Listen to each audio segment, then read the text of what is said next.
Bien, como les decía, vamos a dar inicio entonces a la segunda parte de la materia. El material de toda esta segunda parte lo habilitamos el lunes, o sea que, el miércoles pasado quedó habilitado, así que ustedes pueden consultar y ya ir mirando las clases. Si las siguen en el orden que están en la PETCO, es el orden cronológico en el que vamos a ir, digamos, en el que se va armando la materia, ¿sí? Nosotros vamos a ir dando consultas y algunas clases de apoyo también para que vayan, para ir controlando y siguiéndolos a ustedes en el aprendizaje y que vayamos avanzando en esta segunda parte, ¿sí? Es importante que vayan haciendo un seguimiento día a día, no dejar para el final, digamos, porque necesita, como todas las materias, necesitan un tiempo para digerir los conocimientos, y eso hace que, digamos, tengamos que ir de a poco avanzando con todo esto, ¿sí? El material que está subido son las clases teóricas y apuntes también que fuimos agregando. Además de eso, la literatura de consulta, que también está adjunta a través de un link al pendriver para que ustedes puedan utilizar el libro que usamos en la cátedra, en donde están desarrollados todos estos temas. Bueno, vamos a empezar con una introducción general de la materia. Vamos a ir viendo primero un poco cómo fue que apareció, digamos, este tema de los residuos peligrosos, ¿no? Imagínense que el tema de los residuos peligrosos no es algo muy viejo, digamos, algo nuevo. Primero establecer que los residuos generaban un daño a la salud, llevó su tiempo. Después que eso fuera, digamos, incorporado a la legislación de diferentes países, y después que a través de los tratados internacionales eso se divulgara, digamos, a todo el mundo y formara parte hoy prácticamente de todas las legislaciones de los países del mundo, ¿no? Pero primero vamos a hablar un poquito cómo fue que empezó todo este tema, ¿no? Ustedes piensen que el veneno, por ejemplo, el DDT, que fue uno de los insecticidas más utilizados, ¿no? Con el que se erradicó, digamos, con el que se terminó con los problemas de las langostas en África, con los que se terminó también con los temas de las enfermedades transmitidas a través de los mosquitos o de las moscas, etc. Se utilizó indiscriminadamente, digamos, este insecticida que era de amplio espectro, o que significa que afectaba a la mayor parte de los insectos, digamos, que eran objetivo, y también tenía una alta duración en el ambiente, con lo cual desde el punto de vista del uso del insecticida era óptimo, porque duraba mucho tiempo y prácticamente afectaba a todos los insectos, digamos, a los que queríamos llegar. Pero ¿qué pasa? Justamente esa durabilidad, digamos, ambiental que tiene, ocasionó que se empezara a acumular, a bioacumular, digamos, en los distintos organismos, a través, digamos, de los pájaros que se comían los insectos, morían los pájaros por haber consumido un insecto envenenado, o también pasaba que nosotros consumíamos un animal que estuviera envenenado y íbamos a ir acumulando ese insecticida en nuestro cuerpo.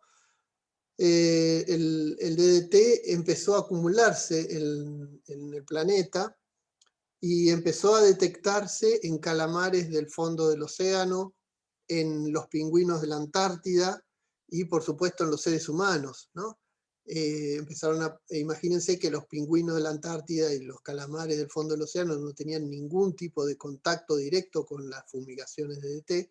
Sin embargo, empezaron a aparecer digamos, esas trazas en estos animales, debido a la permanencia que tenía el insecticida y a que a través, digamos, de la cadena biótica empezó a distribuirse en los animales.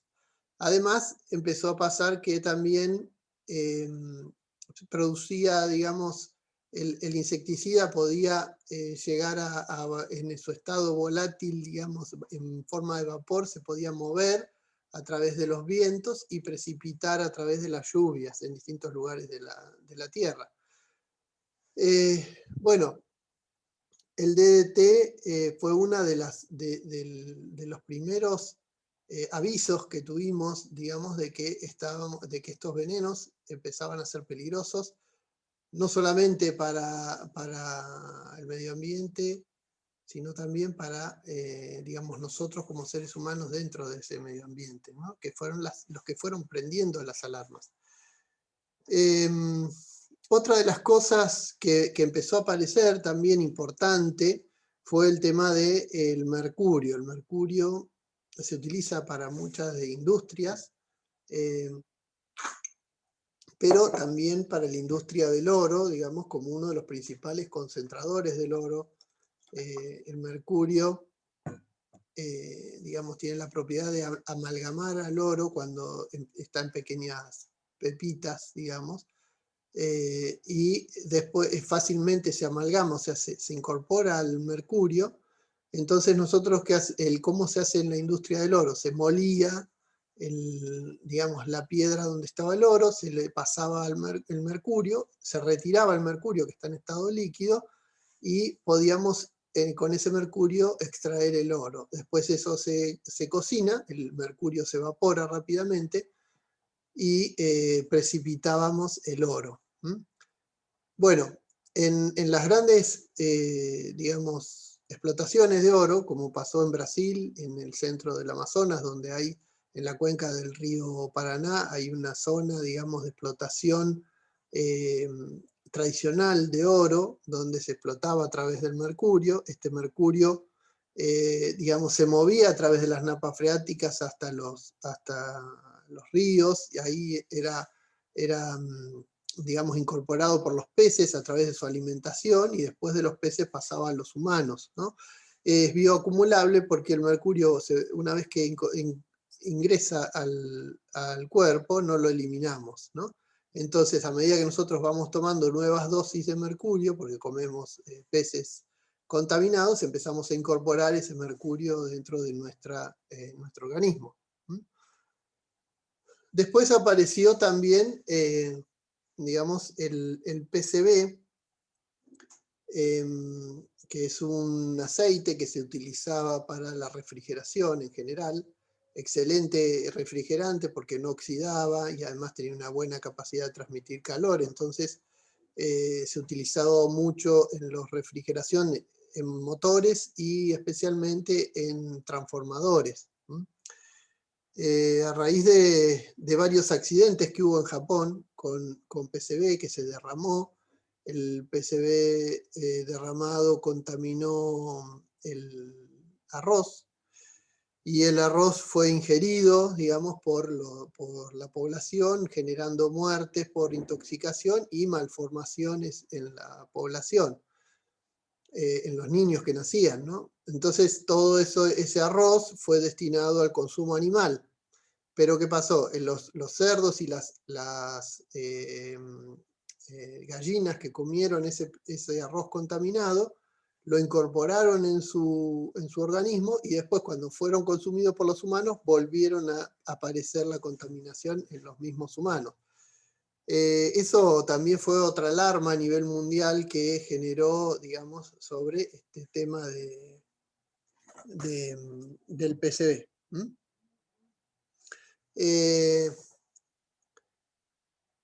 Bueno, otros importantes accidentes que se fueron produciendo más o menos en la década del 80 fue en Estados Unidos, el Love Channel, que es un canal que se utilizó durante cierto tiempo, digamos, para un emprendimiento hidroeléctrico.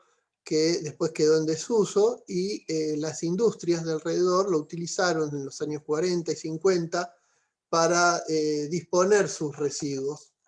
Industrias químicas disponían los residuos en este canal. Y en los años 70, cuando ese canal ya se había rellenado con todos estos residuos, se terminó de aplanar, se incorporó material nuevo, tierra nueva, y sobre eso se hizo un loteo. Ese loteo, en los años 70, durante un cierto tiempo funcionó bien, pero ¿qué pasó? Con el tiempo, los gases de los contaminantes que habían depositado en ese canal empezaron a aflorar, y empezaron a aflorar dentro de las viviendas, ¿sí?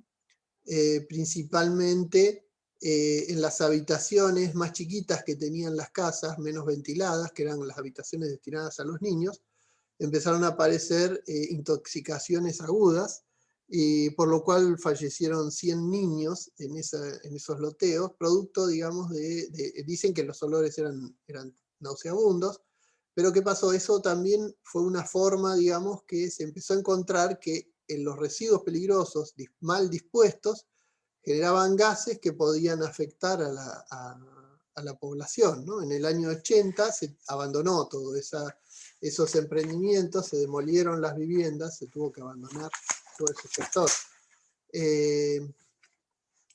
Team Beach fue otro lugar donde se depositaban dioxinas. ¿Qué pasó? Los contaminantes también empezaron a disponerse en suelos, como pasó acá también en Argentina con los contaminantes del petróleo, se disponían en suelos los cuales después se trabajaban y esperando, digamos, que se degradaran, o que el porcentaje, digamos, de concentración fueran diluidos y se perdiera la toxicidad. Bueno, una de las cosas que pasó fue que se dispuso, digamos, eso estaba permitido legalmente. Acá se hacían, en Argentina se hacían los caminos para toda la actividad petrolera, los residuos se podían disponer en los caminos. Eso fue hasta los años 90, digamos, fue una actividad totalmente común. Si uno iba por las zonas petroleras, en los caminos se sentía el olor, digamos, de los contaminantes, ¿sí? Bueno, en Estados Unidos lo que pasó fue que se regaron suelos, después esos suelos se utilizaron como, digamos, sectores de caballeriza, y fallecieron los caballos, digamos, en los establos, ¿no? Además se había utilizado también para las calles de ciudades, como eran residuos así con algún aglomerante, se utilizaban para el riego de las calles de las ciudades, para que no volara el polvo, digamos, y se mantuviera, digamos, tipo un suelo consolidado.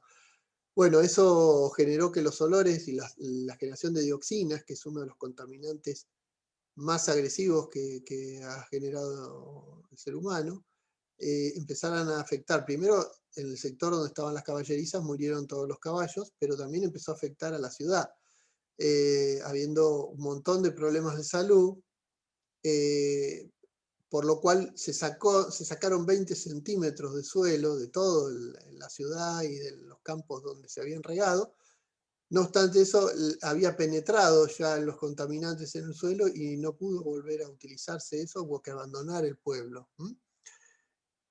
Eso originó, digamos, que en el mundo empezara a tomarse conciencia que había ciertas sustancias que debían considerarse peligrosas, y empezó a armarse una legislación que empezó primero en los países, en Estados Unidos y en Europa, con las legislaciones sobre residuos peligrosos, y estableciendo de alguna manera, bueno, qué parámetros consideramos nosotros para que un residuo o una sustancia sea considerada peligrosa, ¿no?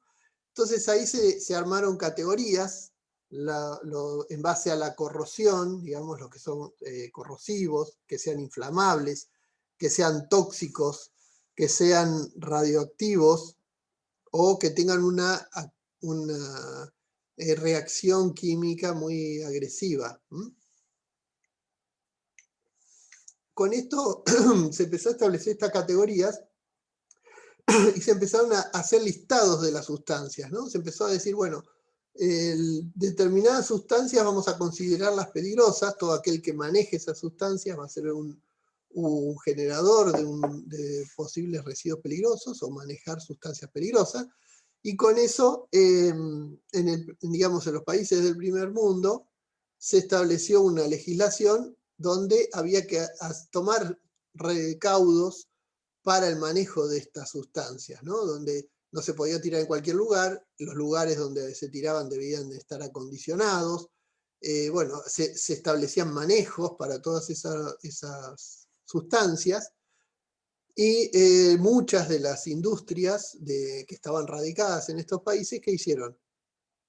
Buscaron países donde no hubiera legislación respecto a los residuos peligrosos y los exportaron, ¿no?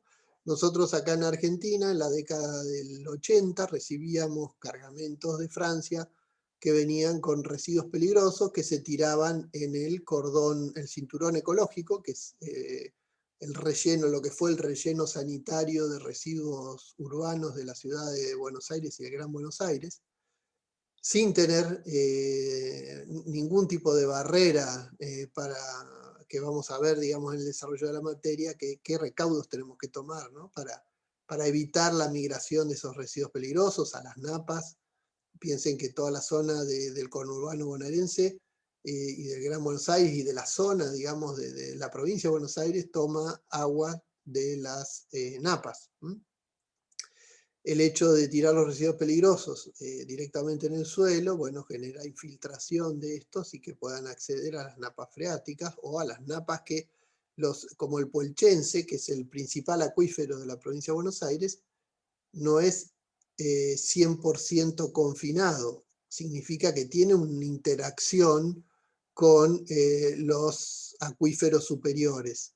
De hecho, eso es lo que permite que se recargue el Puelchense y, digamos, mantenga, digamos, el flujo de agua que se tiene en toda la provincia de Buenos Aires. Bueno, esos residuos fueron depositados sin ningún tipo de control acá en Argentina y en muchos lugares del mundo que no tenían control. Entonces, a raíz de eso, se hizo a nivel internacional un tratado que se llamó el Convenio de Basilea, donde se establecieron las condiciones de intercambio de estos residuos, ¿no? Que independientemente digamos, del país que recibiera los residuos, el generador iba a seguir siendo el responsable de los mismos, sea donde fuere que los depositara, manteniendo entonces la responsabilidad civil de la generación. Eso fue, digamos, una legislación muy útil porque de esa manera nadie se podía dejar de ser responsable de sus residuos. Es vigente hasta ahora, la han adoptado todos los países. Nosotros adoptamos nuestra legislación, que es la 24051, a través del Convenio de Basilea. Ahí en la página ustedes pueden leerlo, el convenio, y cuando vean la 24051 van a ver que es una copia prácticamente de todo el convenio. Y bueno, de esa manera empezamos, a nivel mundial se empezó a controlar el tema de los residuos. Acá en el Valle, para dar algunos ejemplos, los laboratorios que generaban los agroquímicos, digamos, una vez que todos los agroquímicos que estaban vencidos, en desuso, los envases, todos se enterraban en el valle. O sea, se hacía un pozo, se enterraba todo y ahí quedó.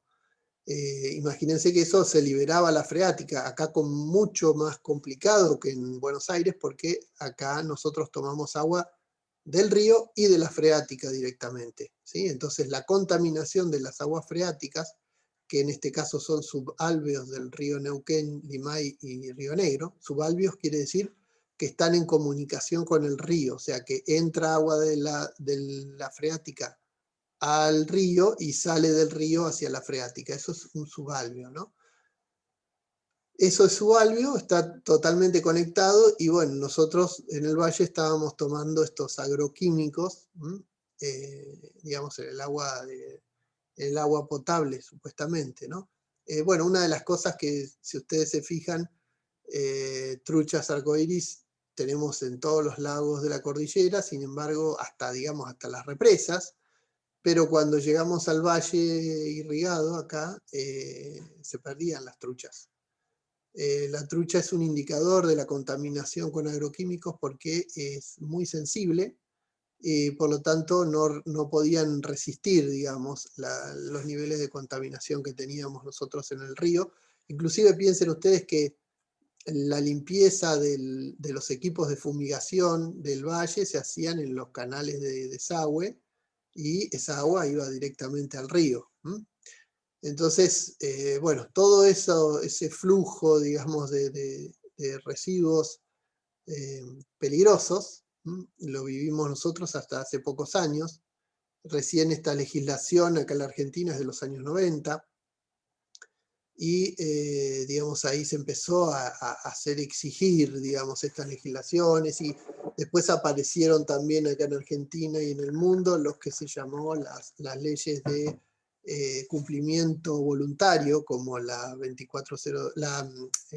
ISO 14000, que es la norma de calidad ambiental, que nos autoobligamos como empresas a cumplir, y esas normas establecen parámetros de calidad que hacen que nosotros no, digamos, nos van dando una categoría a nivel de empresa que hace que, digamos, nos facilite los mercados, porque el hecho de cumplir con normas ambientales nos habilita a todas aquellas empresas que cumplen con normas ambientales y además a los mercados que quieren que los productos que compran estén, digamos, de acuerdo con esas normas ambientales.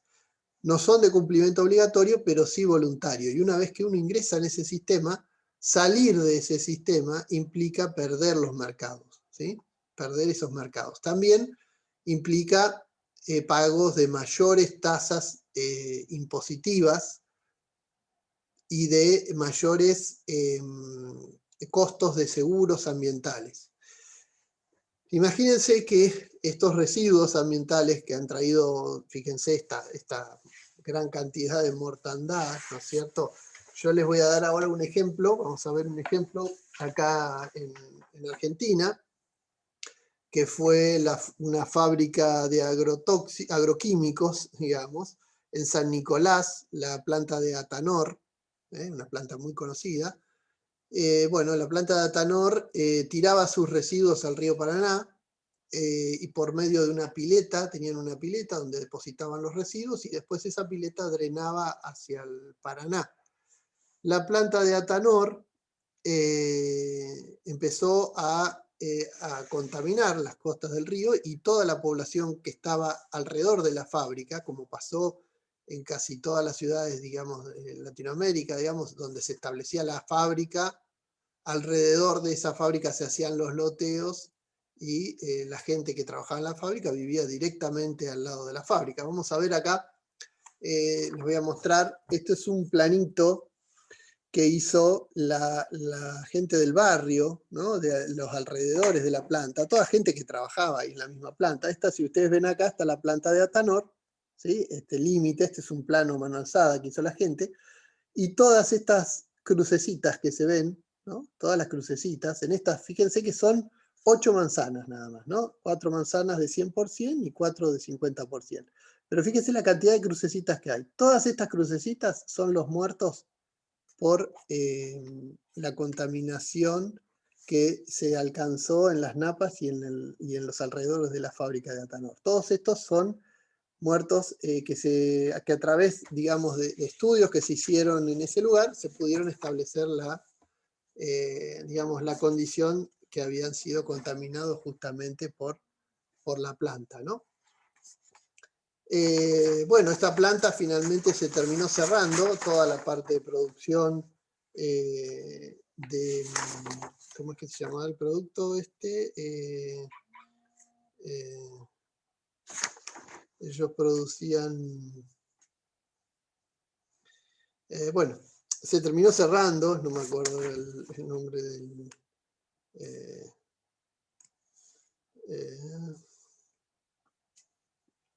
Bien, bueno, no me acuerdo el nombre del químico, que era el que estaba produciendo etanol. Pero bueno, esto estableció, digamos, se pudo establecer la relación causa-efecto y a través de eso se cerró la planta. Pero ¿qué pasa? La responsabilidad sobre la vida de todas estas personas fue de la planta, ¿no es cierto? Bueno, acá tenemos el listado de muchas de las personas que fallecieron, entre ellos muchos chicos de 2 años, 7 años y después de 27 a 32 años. Bueno, vamos a tener que vamos a tener que parar ahora acá, se nos está por acabar el tiempo. Un poco esto es, digamos, para que tomemos conciencia de qué es lo que nosotros hablamos cuando hablamos de residuos peligrosos, ¿sí? Lo que vamos a ver en la materia es, primero, qué es un residuo peligroso, después vamos a ver cómo se puede manejar, cuál es la legislación que tenemos y los distintos métodos que tenemos para tratamiento y estabilización de esos residuos.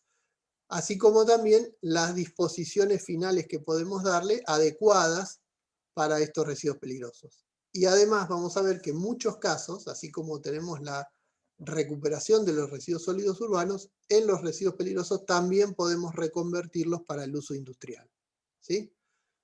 Bueno, la idea era que tuviéramos esta pequeña introducción. El miércoles vamos a seguir con otra clase para ampliar un poquito estos temas y seguir trabajando. Bueno, los tengo que dejar. Muchas gracias por acompañarnos. Los espero el miércoles que viene para continuar con esto y no dejen de ir leyendo los temas, ¿sí? Muchas gracias.